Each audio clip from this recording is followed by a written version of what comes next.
I'm Dom. This is the podcast. Don't overlook me. Don't overlook me. I'm Dom. You know what I'm saying? Y'all already know my spew. Yeah, this is the start of something new, something brand new. This is my special guest that I have with me for today's segment. This is my woman, Maddie. Maddie, introduce yourself. I'm ready. Okay. Today we're gonna be talking about revise, rebrand, and rethink. I started off with For the Culture LES. Let me get you guys a little something of where I was at. So yeah, this is where I started off with. You know what I'm saying? For the Culture LES. But eventually it became something that was, I guess it was just a thought. I would say, a thought that started me off to something new. It challenged me to tap into my creative abilities. You was here for the beginning of that, I would say, for the most part, Maddie. And I think that you seen everything that basically I went through. You know what I'm saying? So you see my ups and my downs. You see me start off strong with a head full of steam. Then you see me slow up. You see me record right here in this very place that we're in right now. And for me, it was a self-doubt that really was getting in the way. Not only self-doubt, but I just don't think that I was doing it for myself. I think I was doing it for everybody else. And not only that, I wasn't really passionate about how I was going about it. I didn't have the right tools.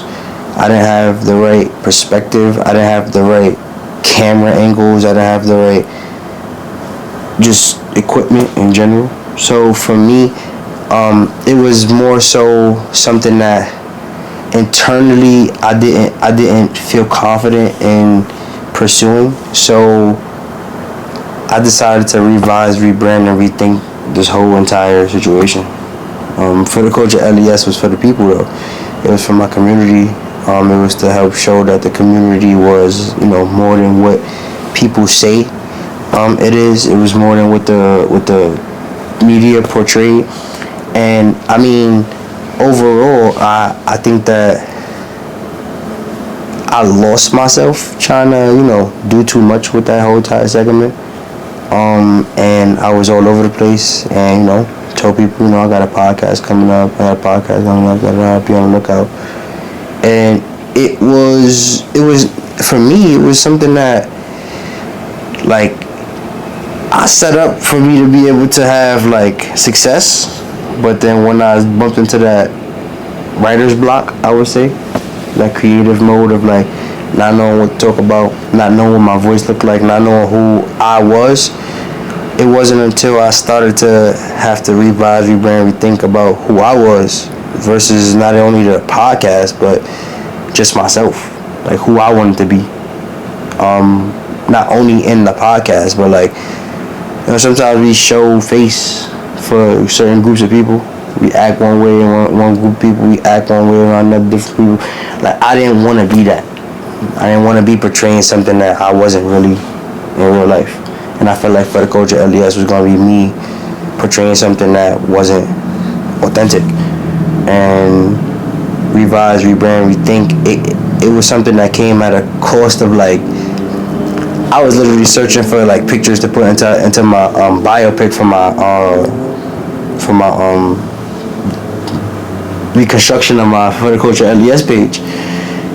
And then I noticed damn, I don't have no content for the Culture LES. I only have this one video I recorded. It's a 30-minute segment or hour segment, something like that. It was a shout out to Coach Fifth Ave, my boy Reggie, and shout out to Mr. I Can Do Better, LES United, Sam. I had them two on a podcast first, and then that it woke something up in me because those two believed me and they was consistent with challenging me with starting. Then I met you, and then you was able to draw and be creative and I think that is what really inspired me to want to keep going. You drawing? Yeah, because the effort, like, it was effortless. It was effortless. It just happened. You know what I'm saying to you? And it, like, it happened at a cost of like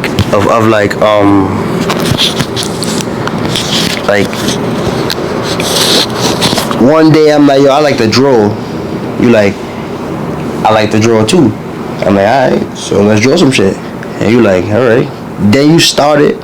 And I'm like, oh shit, she really could draw. Like, nah, like, draw or some shit. You know what I'm saying to you? Shout out. Alright, so look, we gonna start with this one, right? Revise, rebrand, rethink. It's okay to, by the way, like, it's okay to start something, stop it, as long as you go back to it and you finish it. You know what I'm saying too? And she is the exact representation of that ideology right there, which is inspired me. But this right here is something that she did. I don't know if you guys could see it, but this is like a happy face with what is this? What is this? What is this? What is that? I forget. I can't even tell you what is this. I don't know. What is that? This is supposed to be like alien face, and this is supposed to be like the smiley face that you see on the t-shirts and stuff. Yeah. But drippy. Trippy or drippy? Drippy. Oh, okay. Like rain or like goo.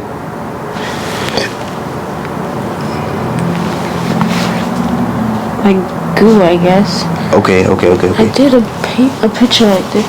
I don't know, but yeah, I wasn't gonna do this thing like textured.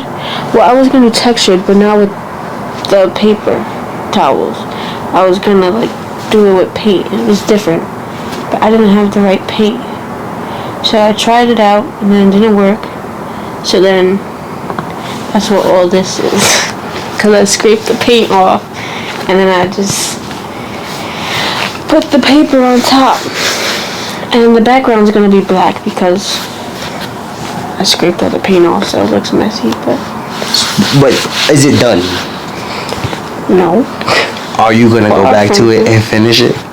Yeah, I just ran out of paper towels. Is this something that you do often with your art? Yeah. I mean, a lot. Why? But this one, because it was a lot of work to rip up all the paper and stuff. That's why. When I did this, I ran out of, like, I used all the paper I ripped up and stuff. So I packed up for the night, and then I said I was gonna come back another day and rip up some more, and I just haven't gotten to it yet. It's just a tedious process. But most things that we do in life is tedious, right? So, like, especially like when it's something that we're doing for ourselves, we always have the most procrastination. And we gotta pick it up. I personally would love to see this finish. This is just one of the things of an example of like revise, rethink, rebrand. Like, she's not done with this. This is something that this is more where this came from, right? So which points me to my next thing, right? You have this shoe, this nice shoe that she made. You feel what I'm saying to you? All freehand. Like, this is not traced. This is just straight. All for the freehand. What was your idea with this one? Because I know that, like, when you was hiding it for starters, you were trying to hide it from the house, keep everything like face down. But what is this about? What does that represent? My favorite sneaker. It's supposed to be like it's dangling. That's what these lines are. But I couldn't decide what color to do the background, so that's why I haven't finished the little lines. But all I need to do is the background. It's a work in progress. Because I wanted to do silver, but then silver looked weird. I don't know, I still don't know. And then kind of reminds me of like me for the coach at LES. Like I didn't know. Dangling. I didn't know. Yeah, I tried, like, I took a picture of it and edited it on Instagram with different backgrounds. Mm-hmm. Gray looked nice, but I feel like I do gray backgrounds a lot, so I don't know. I don't know, but I know that all that art on that wall is fire. That's This shit is fire though. that's 90% yours. That one little sand dune right there with the little messed up moon is mine. But other than that, you got some more heat in the archives too. You got this one coming up. This should say shit. I don't know if I can see it. I don't know if I can see it. This shit gotta fix my leg, but this shit say shit. I don't know if I can see it. Should say shit. I can't. I'm trying to get it. You probably can see Probably it. can't see because it's pencil. But yeah, we also have this puzzle that we finished. We did Mod Podge on it, and now we have to get a frame for it. But this is pretty cool. This took us about what, 8 hours? 8 hours. That shit like A whole day. 100 hours. Business shift. But no, overall, what I get out of just starting this Don't Overlook Me podcast, it was something that was really like well thought out. It was something that I, thought about. It was something that I put in the forefront of my brain. It was something that I like manifested from the heart, the soul, the spirit, and like the more and more I tap in and stay consistent, I'm gonna understand why it took me that time to revise, rebrand, and rethink, this whole entire ordeal. I had to go out and get some mics. I had to go out and get a camera. I had to go out. I had little pieces throughout the time. It took me 4 to 5 years to revise, rebrand, and rethink. You could do it. You could do it. You could do whatever that idea you put to the side. I think that Maddie puts a lot of things to the side that she does when it comes to her art, and I've seen her put things to the side for maybe like 3 months, come back and swag it. A lot of those things right there took time on that wall, and that's what motivated me to stay with the podcast. I'm gonna be honest with you. It was seeing how you stood consistent over the course of time with your art, and understanding that like nothing's perfect, and it only is perfect if you stay with it, right? A lot of these artwork that you feel that you did finish, you probably feel like they're not perfect at all, but for the right person to see it, it'll be perfect to them. And I think that ultimately that's how I feel about Don't Overlook Me podcast. I feel like it wasn't something, it was something that was right for me once I came up with the thought, and it hit me, boom, like Dom. Like, oh yeah, there we go, I'm Dom. You know what I mean? Yeah. And then Don't Overlook Me came at a cost of things that happened in my life, and then like how my life has been, people just constantly overlooking me, and then this is me saying I'm tired of that. Like, I'm tired of being overlooked. I'm tired of overlooking myself. I'm tired of doubting myself. I'm tired of, I want other people to be on this platform who feel like they've been overlooked, and I want them to share their stories not only with me, but with the world and with the fans that I gained over the course of time. You know what I'm saying? So that's what it really comes down to. It comes down to me doing this for myself, but also I like to talk. So I'm a big talker. You know what I'm saying to you? You know that. Talk with me. We be talking. I be talking for hours. You be sitting there about to fall asleep. But yeah, I mean, I don't want to feel that sense of self-doubt anymore. And I think that the more and more I dive in, I learn this camera, I learn what this audio is like, I learn the mics, I learn everything. I think that I'll be, I think I'll be sound. I think I'll be more happy. I'm working out. I've been working out for about a month now, I would say. I'm giving myself a month. I'm giving myself a strong month. 3 weeks to be exact. But consistently every single day, 1 day break, into my body feels amazing, my mind feels amazing. I still slip sometimes, but staying consistent is the key to everything for me. How I treat you, how I treat our daughter that's coming, how I treat my son, how I treat my family. I'm still healing from a lot of things, and I think that sometimes when you have mental blockage, which is something I dealt with for the culture LES, I had mental blockage because I was emotionally damaged. You feel what I'm saying to you? I was emotionally scarred. I was not moving with logic. I was moving with emotions. I'm gonna be completely honest with you. And as I wake up every day and understand what my logic looks like for me, and how I'm able to put that into perspective for myself, for the world to see who I want to be, it doesn't matter about what the world thinks of me. You know what I'm saying too? And I think that it was ultimately for the culture LES was something that I dealt with ego. Like ego was really big. That was something that really affected me. And you met me at a time where I was diminishing my ego, and like it played a big role. But like, how do you feel? 3 years. We've been together. Like going on like 4 years right now. Like, how do you feel? What do you think of as me versus now versus where when we first met? Like, what do you see as far as like growth? What I didn't change or what I did change? Things of those sorts. Like, feel free to constructively criticize me on the person that you met versus the person you see today, because I think that I know I've changed, but I also think that there's some things that need to be worked on. I feel like you was impulsive, but like emotionally. Does that make sense? Like emotionally impulsive. But now you sit back and think before reacting. Takes a lot. Not gonna lie. Be sitting there like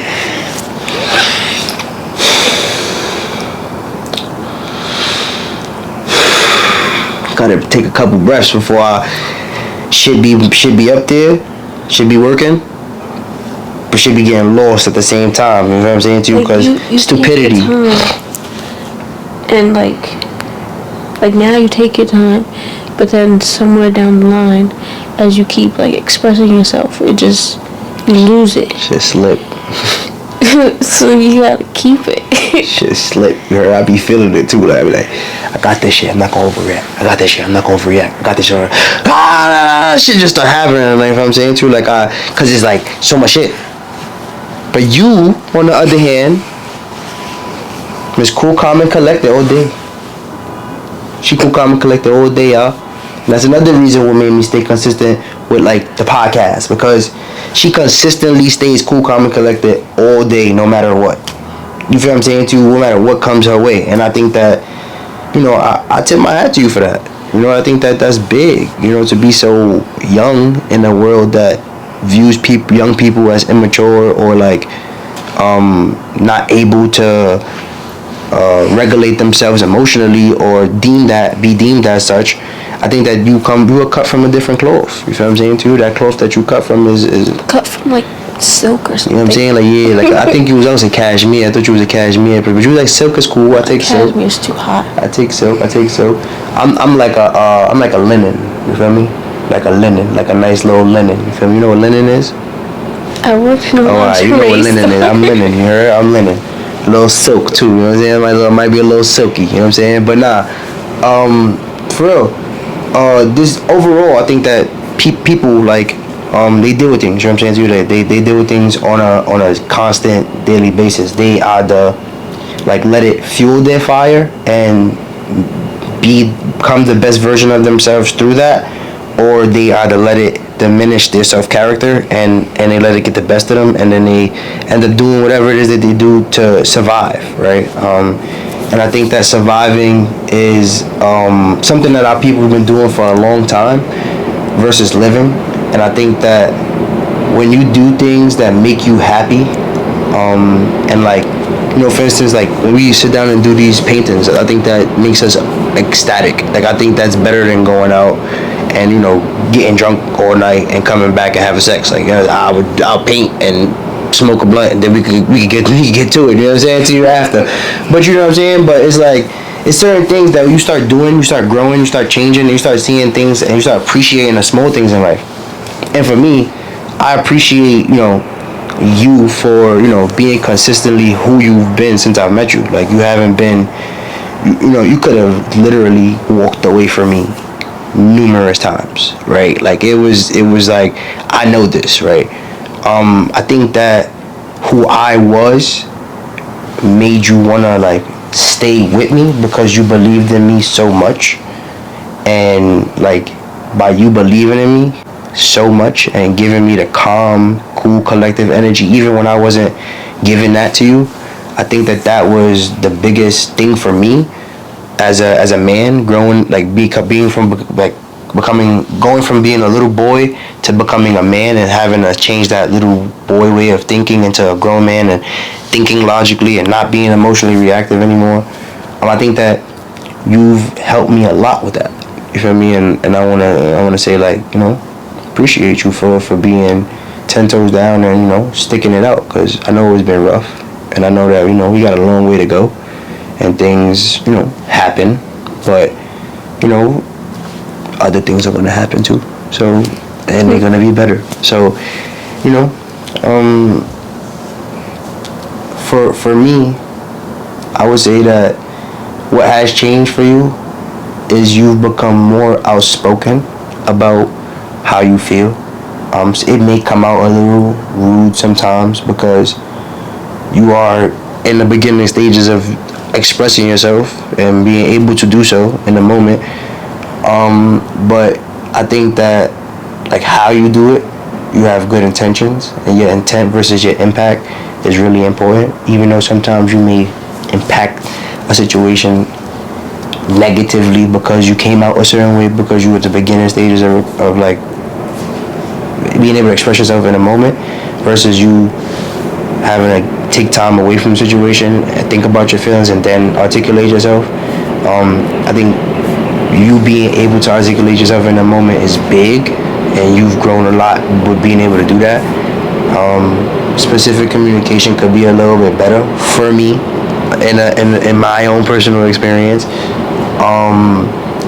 And I think overall, like you get 2 thumbs up from your boy. You know what I'm saying? You get 2 thumbs up from your boy. Like as far as emotional support, physical support, you know what I'm saying?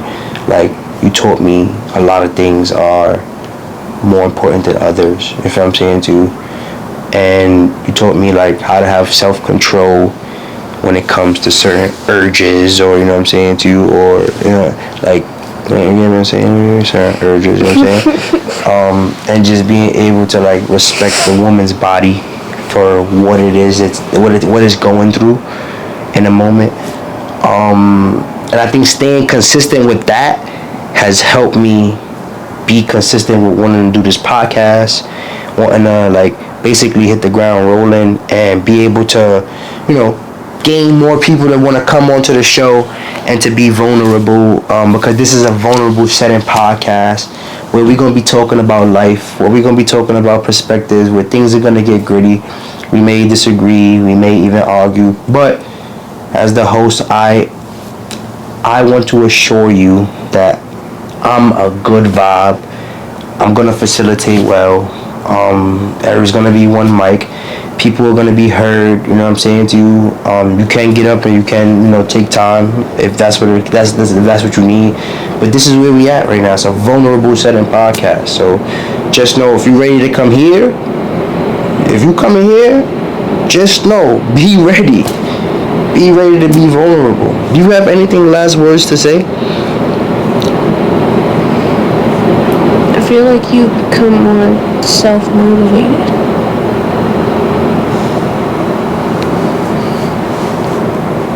What? Like, before, a lot of your, not a lot, but like, a reason why you wasn't continuing or like making videos after like the first few videos was because you didn't have no motivation because you saw the lack of like interactions with the videos that you did already make. But now you're like more self-motivated within the podcast and like life, like you're working out.